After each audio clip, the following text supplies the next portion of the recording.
Yo, what is up everybody?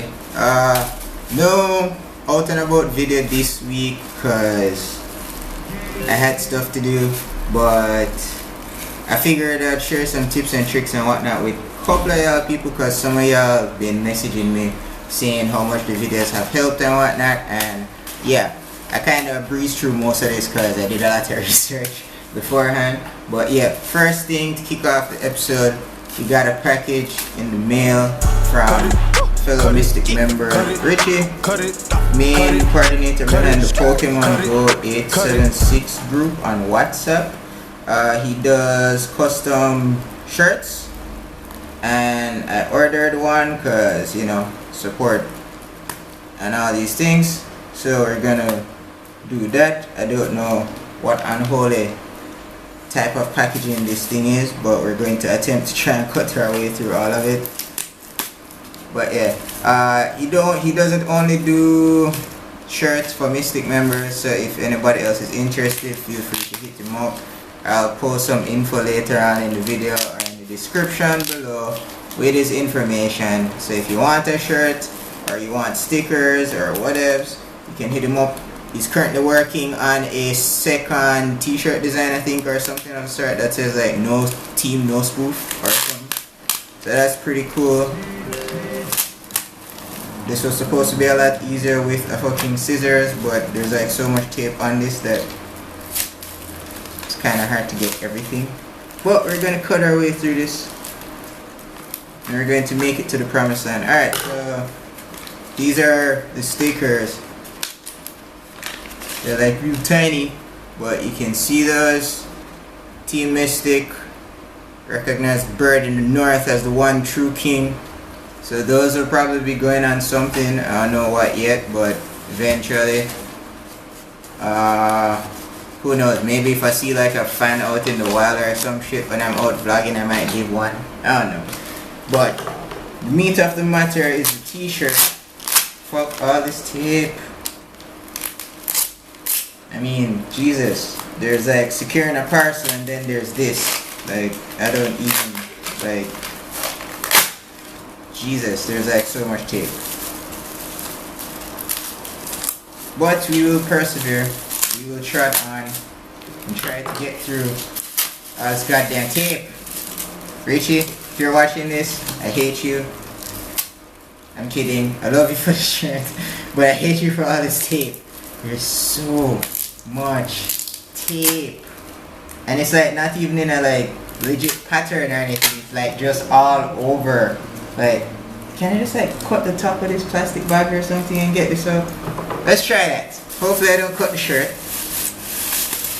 Alright, we're making some progress. We found the handle. Progress, guys. We found the handle. Richie, I will make you pay for this.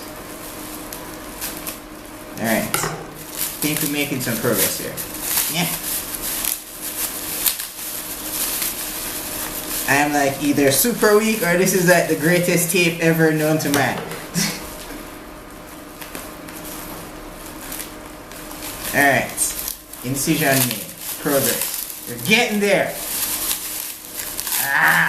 By the power of Greystone, give me strength. 10 tigers. Yes! Progress! Alright. Get off my freaking hand. Alright, cool. Alright, finally. Shirt. Yes. Da da da da. Da da da da da da da da da. Yeah, I'm like skinny, so this is like a medium, but you guys can see that. See the Mystic logo on the front. And on the arm, there is my in-game name. I don't know how good you can see that, but yeah, it says I are the one, because, you know, yeah. So, pretty cool shirt. Can't really complain.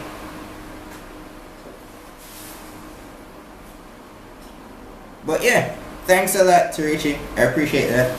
And through the magic of Adobe Premiere editing, I will now put on this t-shirt like so. Hey, yeah, magic. So fits pretty good, not bad, loose fitting, cotton so it breathes easy. Tigger's like on the ground having fun with the scandal bag, but that takes care of the unboxing portion or unwrapping based on what we just had to suffer through. So yeah, rest of the episode is gonna be shoutouts, some resources that I use on my Pokemon Go adventure, some tips and tricks for you guys out there, and probably one or two suggestions of what we'd maybe like to see in the game from Niantic. So stick around for that. I'm gonna switch you over to my monitors now. Laters. Alright guys, here we are. So get that stretch out. One thing I wanted to mention at the start that I kind of didn't get to. I know, like, how do I explain this? People playing Pokemon Go in general, or even people that like Pokemon, is kind of something that has always been, I guess, considered somewhat childish or whatever. So now that there's like a bunch of older people playing the game or whatever, some people seem to have a lot to say about how people spend their time playing the game, which to me is stupid, but special message to anyone who might also have been through a similar situation, because it happened to me at work, and some dude like stops me and be like, dude, how old are you? I'm like, why are you asking me that? It's like, dude, on your Instagram all I see is this Pokemon Go stuff and pictures of you and your cat, and I'm like, and your point?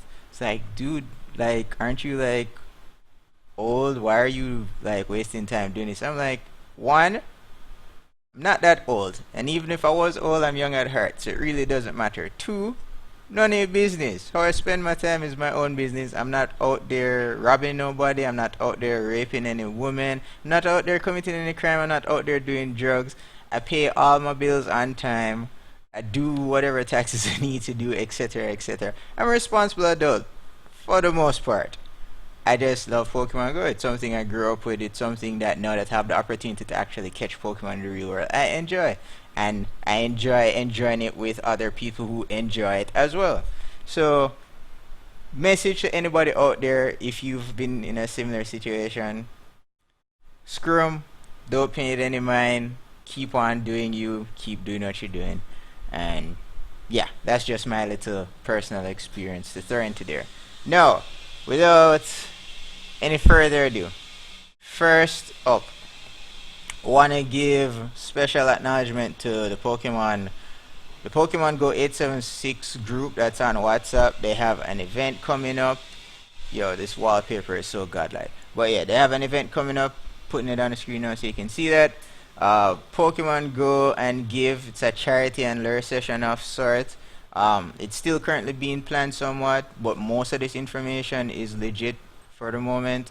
So if you are interested in participating or being a part of the get together, feel free to check any of the numbers. The Instagram page is there, the numbers that you can call for details, etc., etc., etc. And the people that are organizing this are also the same person, Richie, that I mentioned earlier in the video. He's one of the main people behind it. You get a shirt, you get to enjoy some lure modules for the day, you get to go out and about and see Jamaica somewhat and catch some rare Pokemon hopefully. So not exactly a bad thing. Decent price deal. And yeah, leaving this on the screen for a bit so that you guys can whether pause the video or whatever if you need to see it. And yeah, I'm looking over here at my notepad file because I got a schedule that I'm trying to stick to because they're trying to do this in one take. So with that being said, proper shoutouts to them. Also want to give shoutouts to Jam Island Thrills. They're this business that did a Pokemon Go event yesterday because today is Sunday. They did a Pokemon Go event yesterday where they had a bus ride from the back of Yui, if memory serves, to their business property, Da Costa Farms, that's like out in Spanish Town, I think, or something, where they do fishing, paintball, ATV riding, lots of other stuff out there. So shout outs to them because it's really cool to see actual business like doing something involving with Pokemon Go. Hope more businesses take note. I'm looking at you, people like Flo, Digicel, you know, yeah. But shout outs to them for being one of the first to take the plunge. And also, let me just minimize that. I'm gonna put up some shoutouts to these various people that you see currently playing on the screen now. Gonna leave this up for a while. Gotta edit that in later. Magic of Adobe Premiere and all that good stuff. But yeah, shout outs to all these people that are doing their part, dropping lures, helping out the community. Because the more people that drop lures when there's a bunch of trainers around, the better it is for the community. Everybody gets the benefit. It's not just a mystic thing or a valor thing or instinct thing. Everybody gets the benefit and catch awesome Pokemon. So shoutouts to all these trainers that you're seeing on the screen. And with that being said, what am I forgetting? I think that's it for our shoutout section. So we can jump into the meat of the matter, which begins with the resources that I use on my Pokemon adventure. Let me see if I can do this. Do not mind all the tabs. I have ADHD. I'm all over the place. So, first major resource that I use is the Sylph Road website. If you don't already know, now you know. If you're a trainer, this is like the holy grail of information. The dudes on this site, they accumulate all this information from the internet, Reddit, all these places, and present it in a nice, neat format. Tigger. Present it in a nice, neat format for you to use. They have it where you can either like report nests, check out nests. It's like you'd expect it's a first world country kind of thing where it's primarily for America, but people worldwide can use it. So that's a thing. And you can like check out or report nests. I've reported like 1 or 2 nests on the site. There was like a Magikarp nest up by Barbican, and there was a Bellsprout nest a couple of weeks back that popped up downtown. So I reported those. But you can check it out. Report sightings, report nests, check out what species are maps, map data you want to check out. But primarily, this is where most people will be coming. Tools and research. So when you go to tools and research, it takes you to this page. Now this is primarily where most people will want to be coming to in the first place. So main page, you have species status for all the Pokemon currently in Pokemon Go. Nice little breakdown of all the different Pokemon, their evolutions, their stats, attack, defense, stamina. Pretty handy. Then you have body system information. They tell you how many KMs you need to be walking with each Pokemon that you want to get candy for. Nice little pictograph display showing you all of that.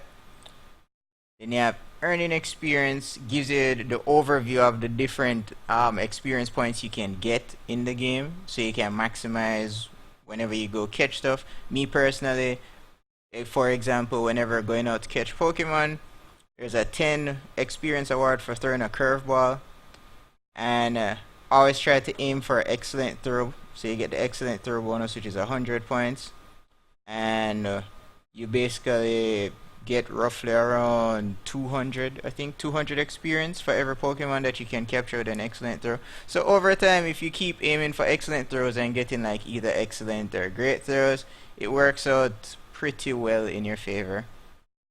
So that's pretty awesome. Next to that is the trainer levels.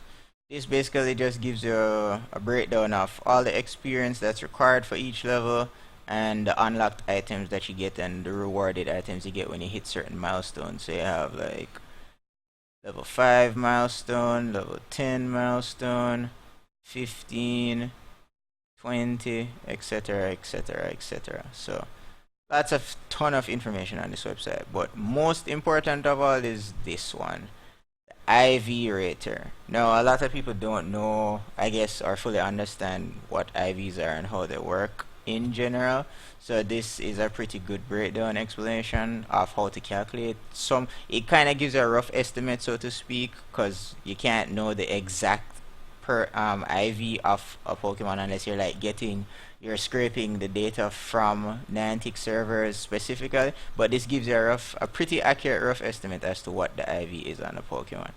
So say for instance you want to find out the IVs on Snorlax you just caught. So step 1, you just enter the current level that you are at. For me that would be 33, and then based on the stats from the Pokemon, you slide this arc here to affect this box here. So depending on how much Stardust the Pokemon needs to use to be increased, you move the slider. Typically 2,500 is a good base value for most Pokemon. You'll check the individual Pokemon obviously when you're doing it. So 2,500 requires 2 candies. And then if we have a Snorlax that's at like say 1,750, I guess. That's a fair amount. 1,750. And its HP is at 190. No, let's go to 195, yeah. So you adjust all these sliders, and you even have a nice little explanation on the side here about how to use the website, and then you click rate my Pokemon, and then boom, it tells you pretty solid Pokemon, attack and defense IVs, 30 stamina IVs not so good, but it's a Snorlax, so it really doesn't matter because stamina and Snorlaxes are all pretty good, and it gives you a nice little breakdown show of all the different stats for the Pokemon. So pretty cool. Using this in conjunction with the in-game appraisal system is pretty, it gives you a pretty accurate representation of what it is that your Pokemon is. In regards to the appraisal system, I'll be talking about this. So for, let me see if I can zoom into this. There you go. So for Team Mystic, overall Pokemon analysis, whenever you appraise your Pokemon on Team Mystic and you hear overall your Pokemon is a wonder, what a breathtaking Pokemon, that means the IV range on the Pokemon is usually between 82.2 to 100. On Team Valor, overall your Pokemon simply amazes me, can accomplish anything, same thing, 82 to 100. And for Instinct, overall your Pokemon looks like you can really battle with the best of them. So same 82 to 100%. Ideally, in a perfect world, you'd only want to keep Pokemon that are on this top level tier of IV rating, so 82 to 100%. But realistically, there's going to be times when you get stuff that's a little bit low. So that's where the second tier of appraisals come in, where it says for Mystic, overall their Pokemon has certainly caught my attention. That's 66 to 80. For Valor, it says overall their Pokemon is a strong Pokemon, you should be proud. And for Instinct, it says overall their Pokemon is really strong. And once again, that's 66 to 80. Now, the other two tiers of appraisal that the system has, once you see this, you pretty much just dust the Pokemon for candy. You can see these here. Overall, their Pokemon is above average. For Mystic, overall, their Pokemon is a decent Pokemon. For Valor, overall, their Pokemon is pretty decent for Instinct. And those would be the 51 to 64 percenters. Those are pretty much just candy. Same thing applies to the bottom tier. Overall, their Pokemon is not like to make much headway in battle. For Team Mystic, that's 0 to 48.9. Overall, their Pokemon may not be great in battle. That's 0 to 48, 49. Yeah, you can see it there for Valor. And for Instinct, overall, their Pokemon has room for improvement as far as battling goes. So like I said, those are pretty much candy. Now, moving on to the next part of the appraisal system in-game. For Mystic, it says, I see that its best attribute is whatever, either attack, HP, or defense. That just basically means that if its stats exceed calculations, then the Pokemon has perfect IVs for whatever the stat is that was mentioned. If it says all three stats are match equal, that means you have a perfect IV Pokemon for the most part. So kudos to you. For Valor, it says I'm blown away by its stats. Wow.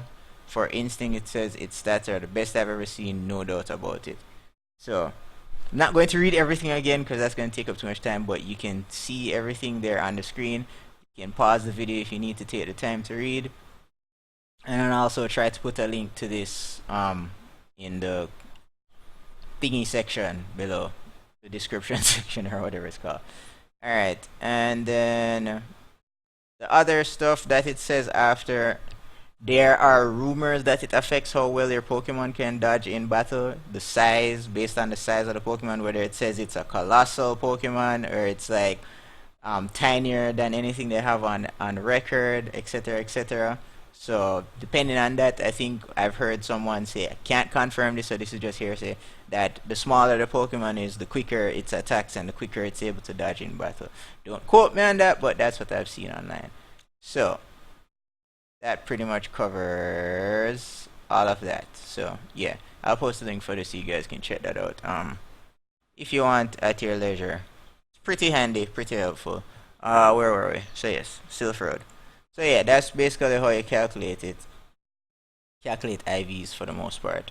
There's one other tab here, moves. Basically, it just gives you a breakdown of all the moves in the game, how much damage per second the moves does, the animation time when you're using it, and the base amount of damage you can get out of it, I guess, for the most part, for the damage window. So that's pretty cool. The best move in the game, fast-wise, that does the most DPS per second is Pound, and then the second best would be Metal Claw, third best being Cycle Cut. Best charge move in the game based on damage per second is Cross Chop, even though we all know Cross Chop sucks because fighting types in the game just suck overall. Then you have Stone Edge after, and you have Blizzard right after that. So those are the top 3 quick moves and charge moves in Pokemon Go. But yeah, like I said, Silph Road website, awesome resource. Definitely check it out. You will not be disappointed. Moving right ahead to another resource that I have. This handy little website here, Pogo Toolkit. You can use this to essentially find out, or at least have a rough estimate of how well something will evolve. So like, I have a Dratini right now that's like 765. So if you select the name Dratini here, and then you put in the CP amount, and you click evolve, it then gives you a breakdown of what the potential range is for that Pokemon to evolve. Obviously the range differs depending on what kind of IVs the Pokemon have. And yes, I know the game was like way simpler when nobody really knew as much about IVs and you just kind of evolved the thing that had the most CP, but there's levels to this, bro. Okay, like you can either be on that lower level of just collecting and casually playing, or you can be on that top level of like wanting to be the very best like no one ever was, and like gym battling and stuff, and you need like IV makes so much difference. I like a good IV Dratini is the difference between getting a 2700 Dragonite and a 2900 Dragonite. And I mean 200 CP is a hell of a lot of a difference, especially when it comes down to HP and stuff. But yeah, so this set gives you a base range of how they will evolve and what they'll come out to. So with my 765 Dratini, I can essentially come out with a 2700 to 2900 Dragonite, depending on what the IVs are and how well it evolves. So yeah, pretty awesome. Second to that, it also has a reverse calculator. So if you see somebody in a gym with like a really beefy Pokemon and you're kind of like jelly or whatever, and you want to know what you need to do to have an awesome beefy Pokemon like that, you can come here. Say for instance, you go in the gym and you see, we're going to use Dragonite again because everybody loves Dragonite. We see a 3000 CP Dragonite in a gym, yeah? So we go on the list, we select Dragonite, we'll put in the 3000, we select Dragonite, and then hit the reverse button. And boom, it shows us that for us to be able to get a 3000 CP Dragonite, we're probably going to need to find ourselves either Dratini between 780 to 831 or a Dragonair that's between 1443 to 1478. So yeah, like I said, pretty awesome set. These are just some of the main resources that I use when I'm in the lab cooking up some stuff, trying to figure out how to be the best like no one ever was. Alright, next thing, this one. Yes, awesome. This is a Excel sheet that some kind people at Reddit put together. I'm not sure if it's updated for when they nerfed Water Gun and made a bunch of changes to a couple of moves, but the basic stuff that is there is pretty legit. I'll try to put a link to it if I can. I'm not sure if the link that I have will work for anyone else because I'm not sure, but you can see here basically list all the Pokemon, list the best possible move set in ranking order for all the moves that the Pokemon can learn. List the best possible defensive moveset in order for all the for all the moves that the Pokemon can learn. So this time we're gonna take, for instance, Arcanine. So the best possible offensive moveset that Arcanine can learn is Fire Fang, Fire Blast, and based on the amount of damage output that you have between using Fire Fang consistently and then using Fire Blast when your charge bar is up, you can do the most damage, 1843.75. So that's why it's the best offensive moveset. Now the best defensive moveset for a Pokemon that you're going to put in a gym as a defender is Fire Fang Flamethrower. According to this here, it's the best defensive moveset, but the third best offensive one. So with this in a gym, your Pokemon, when controlled by AI, will do 1679 damage. But you get the idea. And it lists the worst moveset possible for Arcanine is Bite Bulldoze, which is almost what my Arcanine has, because I have the worst luck. My Arcanine knows Fire Fang and Bulldoze. God, how I wish my Arcanine knew Fire Fang and Flamethrower, but it is what it is. So you get the general idea. So this is another thing that I like to check frequently when it is that I do my evolutions, to find out how shitty a moveset I ended up with on my good IV Pokemon. That's such a waste, but it is what it is. Alright, that's enough saltiness. Moving on. Another resource that I have here. This I was using before the Silph Road put out the nice pictograph information about eggs and how far you have to use, but I still keep it because it gives like really specific information. So like here, if you want to walk a Bulbasaur so that you can get your Venusaur, so to speak, if you want to evolve your Bulbasaur to Ivysaur, and if you want to evolve your Ivysaur to Venusaur, then it tells you exactly how much you need to walk. So it says candy to evolve is 25. So to evolve a Bulbasaur to Ivysaur, you would need to walk 75 km, which is 446.60 miles. And to evolve an Ivysaur to a Venusaur, you'd need to walk 300 km, which is 186 miles. So that's a lot of walking. Currently we're walking our Omanite because we need to get a Oma Star for our Pokedex. So I'm currently needing to walk 250 km to get... Oh yeah, and I should probably mention that this is like if you have 0 candy for this Pokemon and you need to walk to get like the complete amount, then this is how much it takes. So I don't have to walk a full 250, but I have to walk somewhere in the range of this to get my Oma Star. So I've been doing a lot of walking. Whole lot of walking. Alright, so that pretty much goes through all of our resources that I use for the most... Oh wait, no, there's one more. And I'm going to like talk about this for a bit while I actually put it on the screen. And I'll just have the audio from that play, I guess. But the next resource that I want to make mention of is this very handy app that I use on my... Alright, just want to take a quick second to showcase a very useful app that I use for when I go do gym battles. It's called Coach for Pokemon Go, and recently got updated and also has a widget now for those phones that can make use of that. But essentially all the app is a quick weaknesses chart, I guess, for the different Pokemon that are in the game. So like if you go into a gym, there is, well, most obviously there's a Snorlax, a Dragonite, a Vaporeon, and an Executor, I guess. So all you do is you search through the list to find the Pokemon that you're supposed to be going up against. So we have a Vaporeon, a Snorlax, a Dragonite, and we'll just go with those for the time being. Alright, so here you see where it says Vaporeon is weak to electric and grass.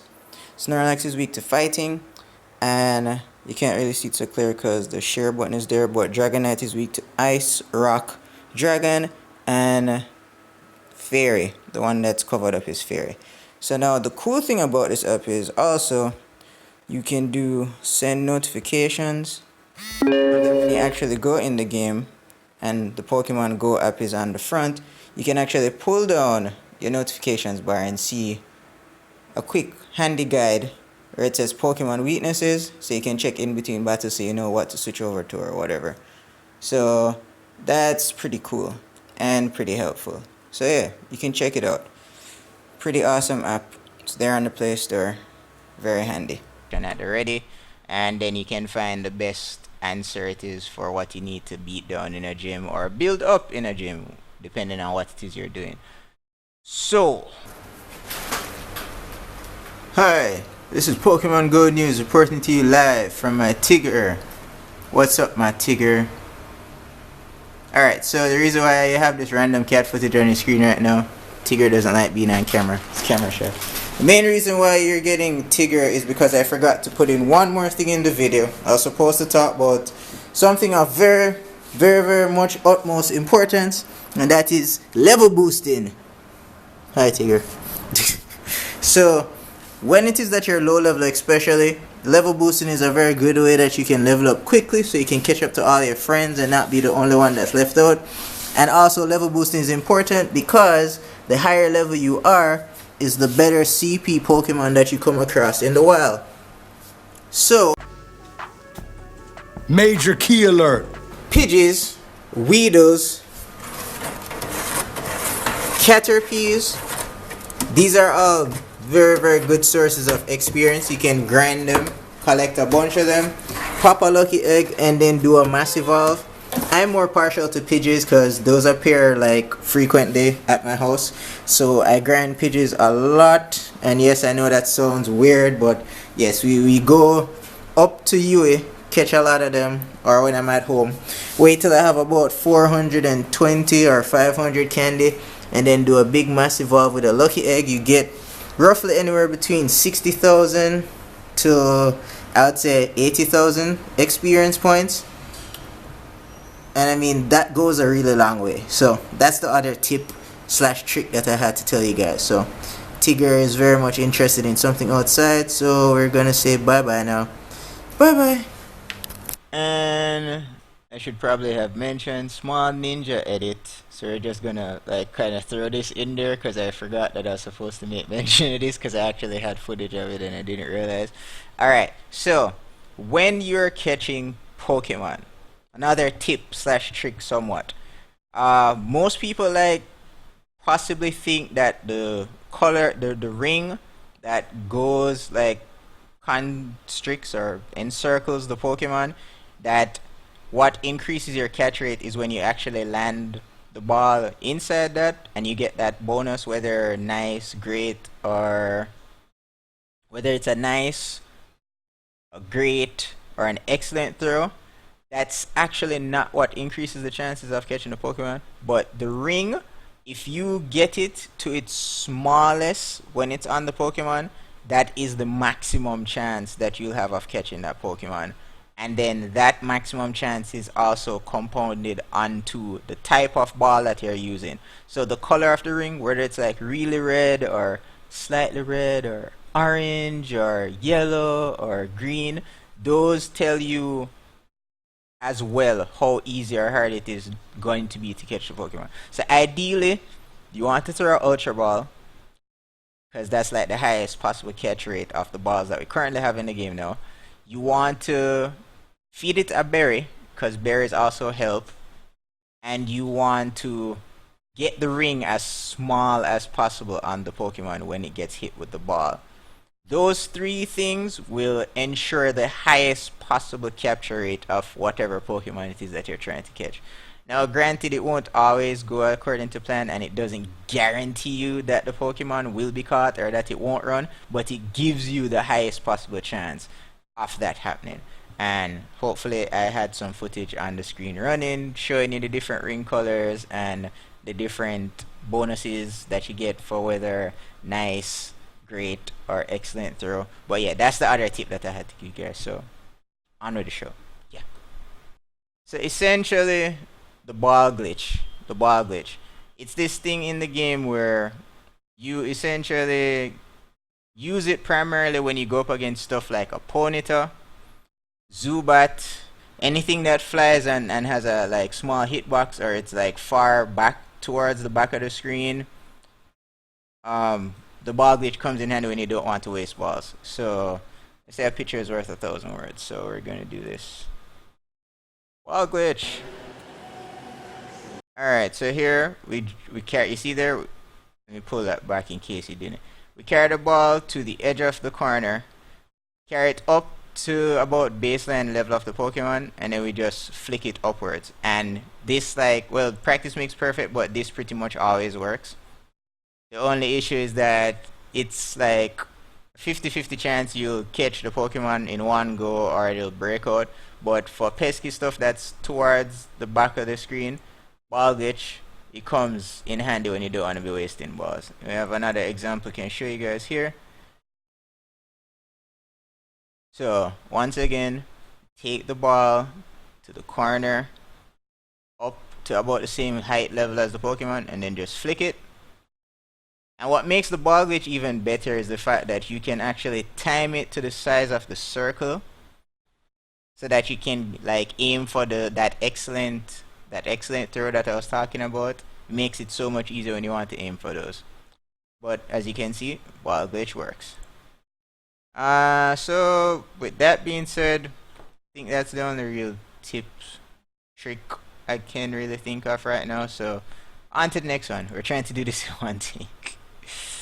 Suggestions to Niantic about their awesome game that they have, even though they'll probably never hear my suggestions, but we're just talking because, you know, vlogging and all this stuff. So, what things that I want in Pokemon Go? The ability to check movesets would be great while you're actually trying to battle. That would be awesome. I cannot even begin. Let me probably big up this thing somewhere so you guys can see my ugly mug. But yeah. Boom. Alright. Ha ha ha. Yeah. So hey guys. Bam. Through the power of technology. Alright, anyway, we're getting off track. So yeah.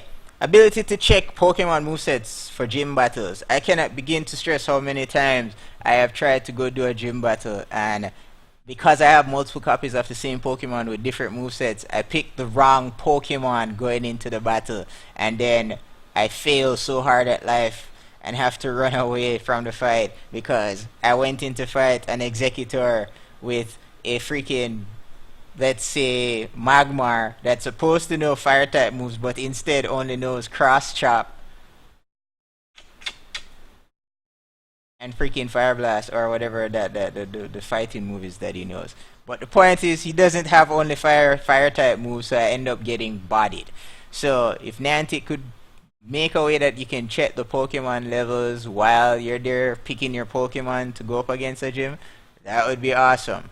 Next to that, the ability to change movesets is, oh my god, I have so many good IV Pokemon with bad movesets. It's ridiculous. I have a 92% Vileplume that knows Razor Leaf and Moonblast. Like, what the hell? Like, you'd think, okay, it knows Moonblast, fair type move, good against Dragonite, but it's really not, because Razor Leaf only barely does any damage to a Dragonite. So, I mean, it'd be great if I had a way to change the Moonblast to Solar Beam. That'd be awesome. Even if it's just an opportunity to randomly select some other charge move, that would be a good thing for Niantic to put into the game. Like, even if they want to, like, charge you candy. So, say, for instance, they say, alright, you want to change your charge moveset, you can, spend 100 candy. Let's say, spend 100 candy, and it gives you another chance to randomize the charge move, or the quick move, whichever, because, like, each Pokemon, I think, has, like, 3 different moves that they can get for a charge move, and 2 different moves that they can get for a quick move. So, I got Moonblast, and I think the other 2 moves that Vileplume learns are Solar Beam and I think Sludge Wave. So if I spend 100 candy, it randomizes my charge move, and I can either get Sludge Wave or I can get Solar Beam. So it's like a 50-50 chance right there. Trainer Tips had mentioned this in one of their videos, that Niantic could possibly make TMs a thing, because TMs were actually a thing in the legitimate Pokemon series. So those could also be another way to potentially change moveset. As always, shoutouts to Nick over at Trainer Tips, awesome guy.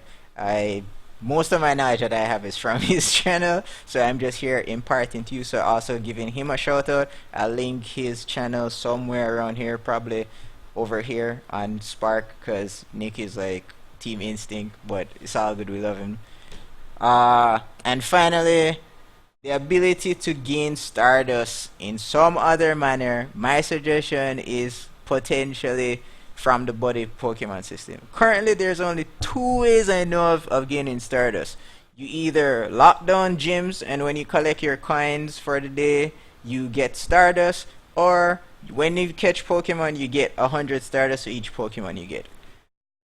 I'm currently level 33, and it's ridiculous how much Stardust I need to get things done. Like, for me to power up my Pokemon now, it costs me like 7,000 Stardust and like 8 candies for 1 power up. So you can imagine, I don't have a lot of Stardust. I really feel like Niantic needs to make some sort of way that, like, I was thinking through the body system. So for every, say for instance, you have a 5k Pokemon. Okay, so for every what's a fair way to do this? For every 5k you walk and you get 1 candy, I feel like they could maybe also give you, let's say, 100 Stardust. I'm not even going to be greedy. Ideally, I would probably like 500 Stardust for every 5k. So essentially it works out to like, for every 1k that you walk, you gain 100 Stardust. I think that's fair. You know what, screw it. That's fair. That's what I want. For every 1k I walk, I want 100 Stardust.